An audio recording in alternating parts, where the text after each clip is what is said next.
Si tu as déjà vu la conclusion de la dernière vidéo, je te préviens, il y aura beaucoup de redites parce que je vais pas tourner une conclusion différente pour chaque vidéo pour redire les mêmes choses. Je préfère passer ce temps à faire du montage pour les grosses vidéos qui arrivent. Je l'ai volontairement divisé parce que vous infligez 2 vidéos d'1 heure. Bon, on va pas se mentir, on sait que sur YouTube, ça donne jamais rien de très bon. Le truc, c'est que normalement, je ne sors qu'une seule vidéo par semaine. Mais là, j'ai genre beaucoup de vidéos tournées en avance à rattraper en termes de montage. Et on n'est pas à l'abri non plus que je réagisse à l'actualité. Ah oui, j'avoue, on essaye de surfer sur le buzz. Donc je vais juste les sortir au rythme auquel je les produis. Ce sera plus que d'habitude, mais aussi plus irrégulier. Pour ne pas les louper, je ne vois que 2 solutions. Soit vous venez checker la chaîne et mon Insta tous les jours, ce qui n'est pas une mauvaise solution en soi, parce que j'essaye de publier des trucs relativement intéressants dessus, mais clairement, c'est quand même pas l'assurance d'avoir la notif dès que ça sort. Donc vous pouvez aussi vous abonner et activer la cloche. Là, au moins, vous maximisez les chances. D'ailleurs, on a récemment passé le cap des 30 000 abonnés, et déjà un immense merci. C'est grâce à votre soutien si tout ça peut continuer. Et j'espère qu'un jour, on arrivera à mettre la science et l'esprit critique un peu plus au cœur du feed game. En tout cas, si ça devient un petit peu plus possible, c'est parce que vous êtes là. Je vais mettre en place une vidéo un petit peu spéciale, comme disent les vrais youtubeurs, pour fêter ça. Je vous tiens au courant soit ici, soit sur Twitch où je live régulièrement. Ouais. J'ai sorti toutes les données qu'on a mesurées pendant le test, donc toutes les données du VO2 master. Donc on a la VO2 en millilitres par kilo par minute, on a ta fréquence respiratoire, ton volume courant qui est combien de litres tu bouges par respiration, ton volume minute, ventilation minute, qui est combien de litres tu bouges par minute. Ensuite tu as aussi le VE sur VO2. Donc VE qui est le Ventilatory Exchange en anglais, donc l'échange ventilatoire qui est en litres par minute, divisé par la VO2, qui donne une mesure de déficience respiratoire si on veut. Et on a les mesures du MOXIE ici, MO2 pour Muscle Oxygen, RVL pour le vaste latéral droite, LVL pour le vaste latéral gauche et L4 pour le forearm, pour l'avant-bras. Et on a aussi Blood Volume, donc le volume sanguin comme j'ai dit avant, une autre mesure que le MOXIE nous donne sur les mêmes groupes musculaires. Donc là on a toutes les données, on voit pas grand chose. Ce qu'on voit déjà, ce qui est important, c'est de voir les paliers, là où il y a eu les changements de vitesse, jusqu'à la fin du test qui est arrivé à la fin du palier de 15 km/h. On n'a pas commencé le 16. Comme on a dit au début, c'est des paliers de 3 minutes, c'est des paliers qui sont longs. C'est pas habituel pour un test de VO2 max. Par contre, c'est important si on veut voir les cinétiques de l'oxygène, parce que ça prend 1 minute en gros pour que le système réponde à la montée en vitesse et se stabilise, et qu'ensuite on puisse vraiment voir, voilà, est-ce que ça reste plat, est-ce que ça descend, est-ce que ça monte. Donc là on est sur toutes les données. On peut regarder ensuite au niveau VO2. Donc là, fréquence cardiaque max, tu es arrivé à 195. VO2 max qui est théoriquement une valeur abstraite dans le sens où ça dépend toujours du protocole que tu utilises. Donc là, on est sur un protocole de 3 minutes avec un départ à 6 km/h. Si on était parti à 5 km/h et qu'on avait fait plus 5 km/h toutes les minutes ou toutes les 2 minutes, peut-être qu'on serait arrivé à une valeur qui est différente. Donc il faut toujours garder ça en tête. Mais en gros, 53, en général, on dit la VO2 max, c'est la valeur que tu arrives à maintenir sur 30 secondes. Donc là, on est sur un bon palier d'une minute où tu étais à 53. Donc on peut se dire que tu as une VO2 max à l'heure actuelle qui est à 53 sur ce protocole, qu'on ne peut pas comparer à un autre protocole directement. Mais si on refait ce test et que tu arrives à une VO2 max différente, là on peut commencer à comparer.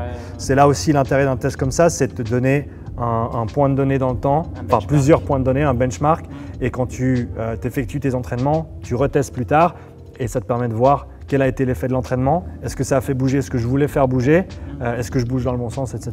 Ça c'est intéressant aussi d'en parler, c'est que dans un test, ce qui est intéressant, c'est que ça reste un test. Parce que si ça devient un entraînement, si tu fais ça 3 à 5 fois par semaine, tu vas devenir meilleur sur le test.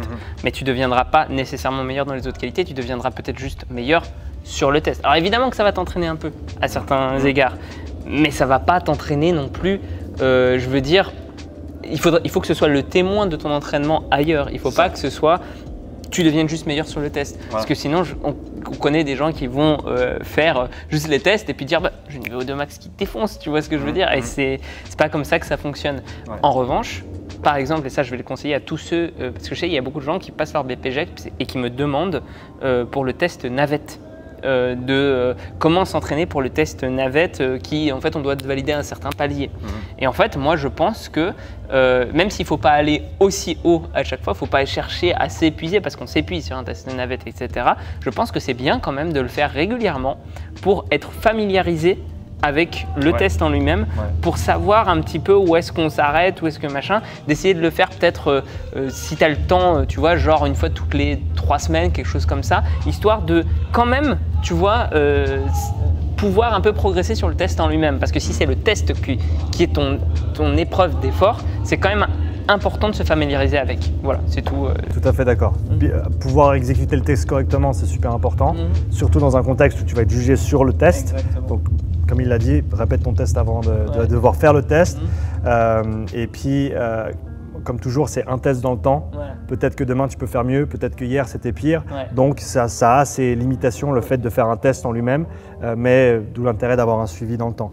Ensuite, on regarde l'oxygène musculaire. Donc ici, j'ai mis la saturation d'oxygène pour vaste latérale gauche-droite et l'avant-bras.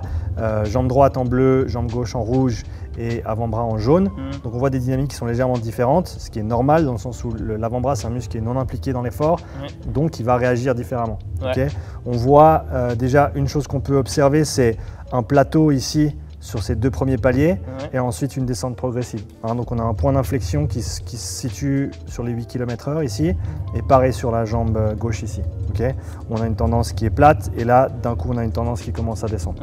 Okay, donc en général, et on a aussi un oxygène max qui est dans ces mêmes eaux-là.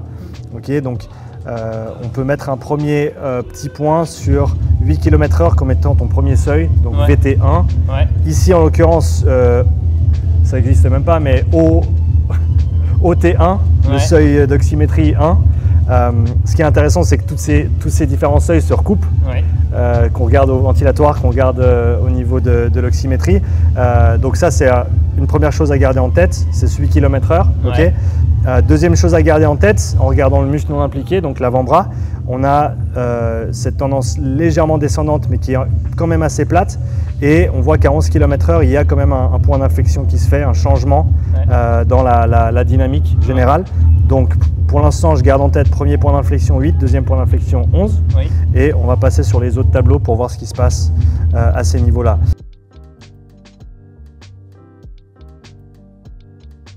Ce qu'on aperçoit des athlètes qui sont très bons, même dans des sports où il y a une grande intensité, en fait la majorité des athlètes qui sont très bons font leur travail à très basse intensité pour 80% du temps. Et puis il y a des pics, on va dire, à certains moments, parce qu'en fait, il faut bien se dire qu'avec un tel volume d'entraînement dans l'année, quand tu es athlète de haut niveau, tu ne peux pas tout faire à fond.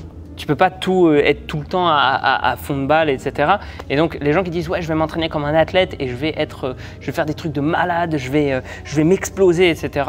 En fait, tu t'entraînes pas comme un athlète, tu t'entraînes comme un amateur du dimanche qui va faire du crossfit et c'est pas un mal. Mais si tu veux travailler ton fond, c'est peut-être pas le plus adapté. Mais en gros, voilà, on voit qu'on a un oxygène ou un désoxy minimum aux alentours des 8 km/h, 8-9 km/h. Et il y a encore pas mal de recherches qui se fait dessus. C'est pas encore, on va dire, clair, net et précis. Il n'y a pas de consensus. Mais on sait que le fat max, donc l'intensité à laquelle tu vas oxyder le plus de graisse, qu'on ne peut malheureusement pas déterminer directement avec le VO2 Master à l'heure actuelle, étant donné qu'il manque le capteur de CO2 encore, qui te permet d'avoir l'équilibre oxygène-CO2 et en gros d'extrapoler quel substrat tu vas être en train d'utiliser. On peut se dire que l'oxygène max qu'on voit ici et donc aussi la désoxymine ici va être proche du fat max. Okay, donc en gros, si tu veux brûler plus de graisse, il faut travailler par là autour. Ici, on a fréquence respiratoire et volume courant. Donc comme je t'ai dit tout à l'heure, ça c'est des valeurs qu'on va pouvoir comparer à ta spirométrie qu'on a fait tout à l'heure. Ton VEMS 1 qui était à 3,6 litres. Okay. Pendant un effort, on aimerait que tu puisses bouger entre 75 et 85% de ton VEMS 1. Donc si on prend 3,6 fois 0,75, on est à 2,7. Okay. Idéalement, pendant un effort, ton volume courant devrait être de 2,7 à 3 litres. D'accord? Là, ce qu'on voit, c'est que tu as un volume courant qui commence très très bas, Ouais. okay, de l'ordre de 1,3 litre, Ouais. qui monte quand même jusqu'à 2,2 litres, Ouais. mais on est encore assez loin du 2,7 litres à 3 litres.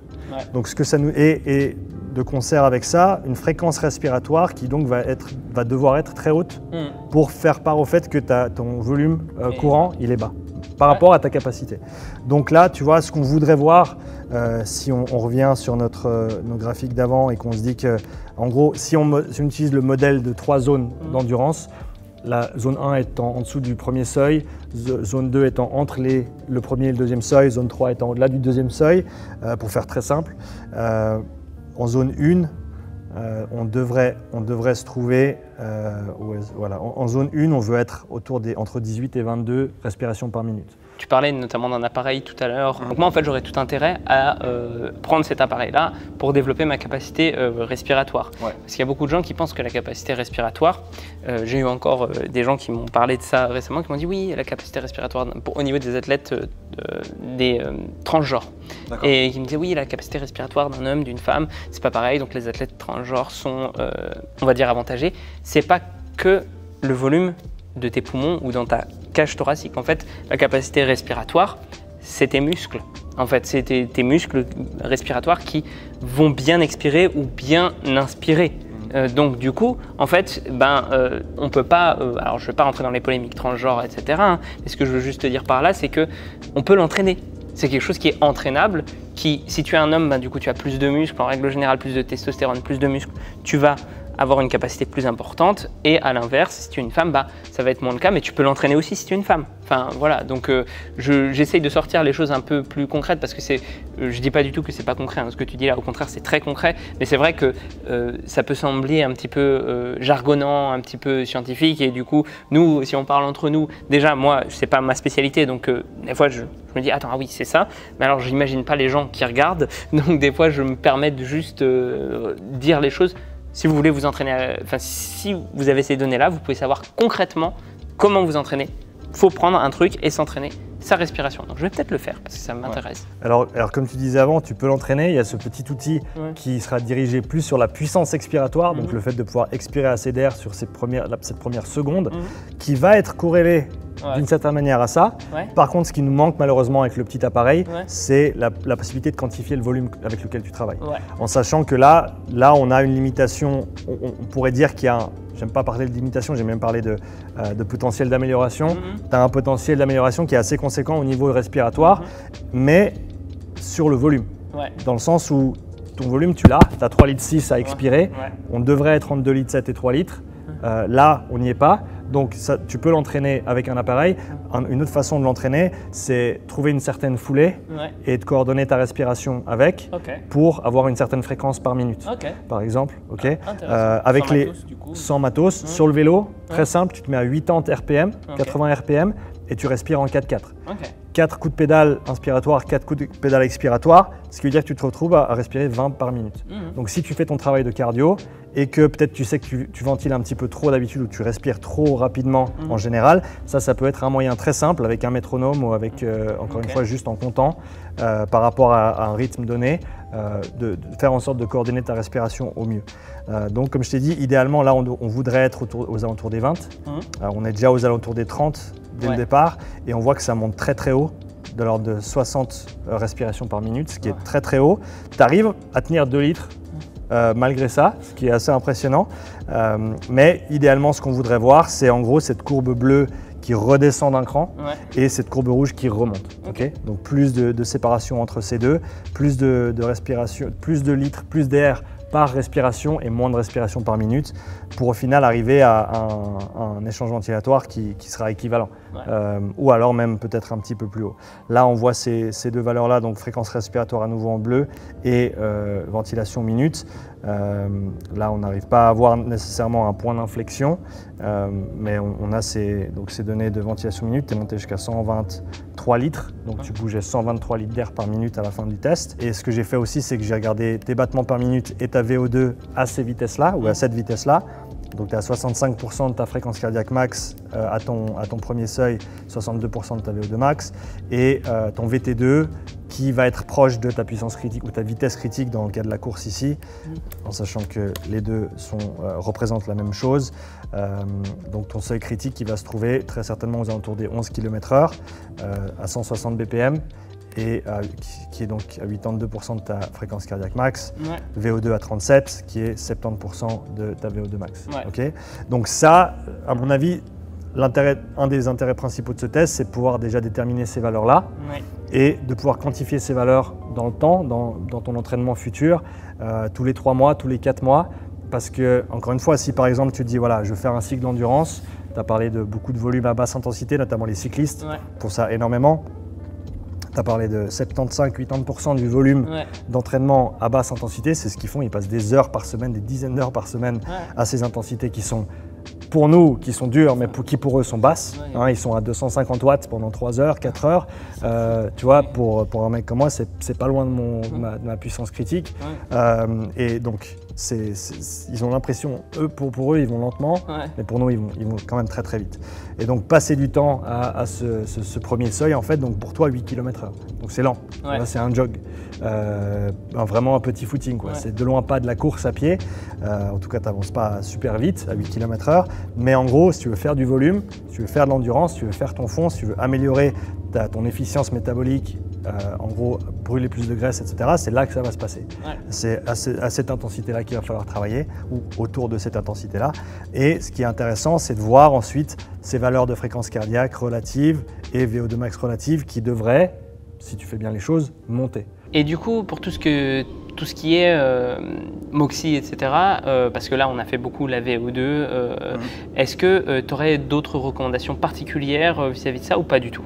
Des recommandations par rapport à quoi faire, etc. Exactement. Alors, comme je t'ai dit, on a jambe gauche, jambe droite, avant-bras. Donc, si j'avais plus de groupes musculaires, j'aurais certainement pu te dire, voilà, on peut comparer un ischio à un quadri, bon, en sachant bien sûr que la vitesse de course va avoir un impact sur le recrutement des différents groupes musculaires, plus d'ischio quand tu vas plus vite, mais voir le mollet aussi, comment il se comporte, et donc d'avoir ces informations complémentaires. Ce que j'ai commencé à faire maintenant sur les tests, c'est qu'au lieu de faire gauche et droite, je fais tout sur une jambe. Donc là sur Nico récemment, j'ai fait un vas latéral, un ischio et un mollet, tout du même côté, pour voir cette dynamique sur un côté, comment est-ce qu'il recrute les différents groupes musculaires, et à partir de là, on peut peut-être émettre des hypothèses. Peut-être que s'il n'utilise pas aussi bien l'oxygène dans son mollet que dans les autres groupes musculaires, peut-être qu'il y a plus de travail à faire sur le mollet, en isolé, en salle de force, pour ensuite avoir un transfert sur le vélo. Et ça, c'est ultra intéressant, parce que du coup, et c'est moi ce que je trouve, voilà, je trouve que la technologie Moxy, elle est fascinante de ce point de vue-là, c'est-à-dire que tu peux voir dans un effort, qu'il soit d'endurance, qu'il soit de musculation plus classique, etc., tu peux vraiment voir quel muscle est plus sollicité qu'un autre en termes de limitation. Là où l'EMG, en règle générale, peut donner des indices, mais je trouve beaucoup moins d'une certaine façon, parce que ton EMG, l'activation, elle peut être exactement similaire, mais ça ne veut pas dire pour autant que le flux sanguin l'est. Voilà, exactement, l'utilisation sera la même. Là, tu as vraiment l'utilisation. Donc tu sais si ton muscle il a utilisé ou pas son truc, s'il a été plus sollicité. Et pour moi, dans l'idéal, tu as les deux. C'est ce que j'allais dire. Tu connais Cass, Kassem Hansen, qui bosse avec N1. Coach Cass, et lui il a fait tous ces travaux-là avec EMG et avec Moxy, avec différentes amplitudes de mouvement sur différents mouvements de musculation pour déterminer quel est le meilleur angle pour tel recrutement, différentes parties c'est super important. C'est un chirurgien de la musculation et je veux dire, comme d'habitude, tu vois, aux USA ils sont quand même plus loin à ce niveau-là, aux USA, même dans le monde anglophone ils sont quand même plus loin que nous à ce niveau-là, c'est-à-dire que nous en France on en a encore à dire les EMG peut-être que c'est bien et tout, eux ils en sont aux EMG et Moxy, et en plus lui il est bon en biomécanique, donc du coup il fait vraiment, pour le coup vraiment bon. Il regroupe un peu toutes ces différentes perspectives comme on disait avant, et ça te donne un truc sympa. Et je veux revenir sur ce que tu as dit au niveau des recommandations d'entraînement. Ça va dépendre de quel événement pour lequel tu veux te préparer. Tu te prépares pour un marathon, tu veux te préparer pour un 5 kills, ça ne va pas être les mêmes efforts. Mais de manière générale, on sait que ton travail d'endurance, tu dois le faire à peu près à 8 km/h. Ça peut être un petit peu en dessous, idéalement pas trop en dessus. Parce qu'encore et ça, c'est un point qui est super important à mon avis à rappeler, c'est quand tu fais ton travail de fond, comme on a dit avant, pour les personnes qui s'entraînent côté endurance, il ne faut pas se dire « Ah ouais, je vais faire 1 km/h de plus ou je vais faire 10 watts de plus ». Il faut plutôt se dire « Je vais faire 10 minutes de plus ». Mais il faut respecter l'intensité parce que si tu ne respectes pas l'intensité, tu ne vas pas avoir les adaptations que tu recherches. Et donc, il faut vraiment switcher par rapport à l'intensité où tu te dis « Ah ouais, je peux faire un peu plus ». Non, là, je peux faire un peu plus longtemps, mais je respecte mon seuil de travail. Donc, si tu t'entraînais pour une course à pied, ça, ce serait ton travail d'endurance.